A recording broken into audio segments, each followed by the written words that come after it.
If startups are like the Olympics of business, then Y Combinator is like Yoda. Today, I'm going to talk about the top lessons that I learned from YC about building a billion-dollar startup.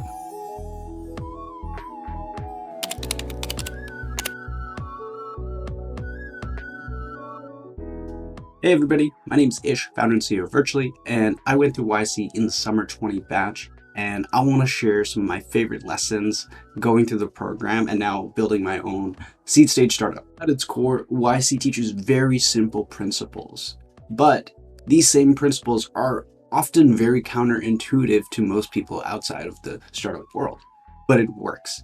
Some of YC's alum include some of the biggest businesses out there, including Dropbox, Airbnb, Coinbase, and so many more. More than just funding and connections to other investors, YC has built a rich culture and they've helped shape founders and their mindsets so they can build massive businesses. Over my 12-week period there, these were the top 5 lessons that I walked away with. Number 1 is to make something people want. This is so fundamental to YC's point of view that literally on day 1 of joining the batch, you get a shirt that says, make something people want. And if you're inevitably successful and go public or have a major exit, you get a shirt that says, I made something people want. It sounds simple, but at the core of building any business, that's what you're trying to do. Is you're trying to make something that a small number of people will love. Inevitably, if you make a small number of people really happy, word will spread and your product will grow.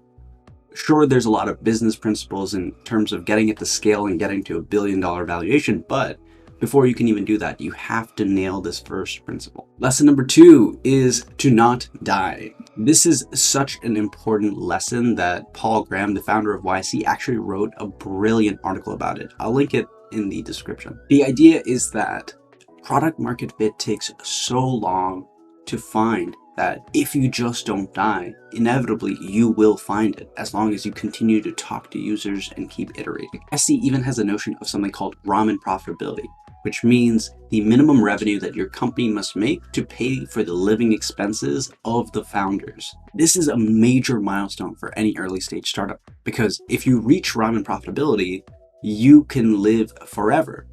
Theoretically. And this will buy you time until you can find true product market fit and scale the business. Lyft originally started out as a company called Zimride, which did okay for a number of years, but that time was just what the founders needed to discover product market fit by launching Lyft. And the rest is history.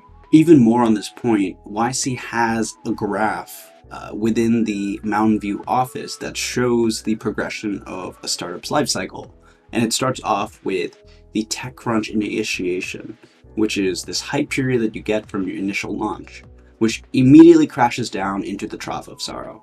And this is where founders tend to be for years and years on end. The trough of sorrow is when the novelty of your product has worn off and you are now growing solely based on the people who find value out of your product and continue to come back to it. In this stage, if you continue to listen to your users and iterate, inevitably you will eventually find the promised land and scale to $1 billion and beyond. Lesson number 3 is a classic one, which is do things that don't scale. This essentially means that in the early days, you don't need something that scales to millions of people or even billions. You need just something that works for a small number of people. And such, you don't need fancy software or servers. You need something that duct taped together gets the job done. When the founders of Stripe initially started off, they went around and installed their software for their customers manually each time. While this might seem ridiculous, it gave them incredible insight into figuring out what was working and what wasn't. That allowed them to iterate and get to $100 billion and beyond. Another example of this is when Airbnb actually sold cereal boxes to pay off their credit card debt. Obviously, that wasn't going to scale with their business, but it did what needed to get done to help them survive and get ramen profitability. Lesson number 4 is to fall in love with the problem, not the solution. Everything you build is an experiment, and the very first iteration, you're going to get it wrong. But if you get too attached to the solution, then you've lost already. If you fall in love with the problem, not the solution, then you'll be motivated to keep going and iterate through various different solutions, not just the one you started out with. This is what you're going to need to get to the next milestone. Finally, lesson number 5, build product, talk to customers. You don't really need to be doing too much else in the early days. YC has this notion of playing house, which is when entrepreneurs do all the things that they think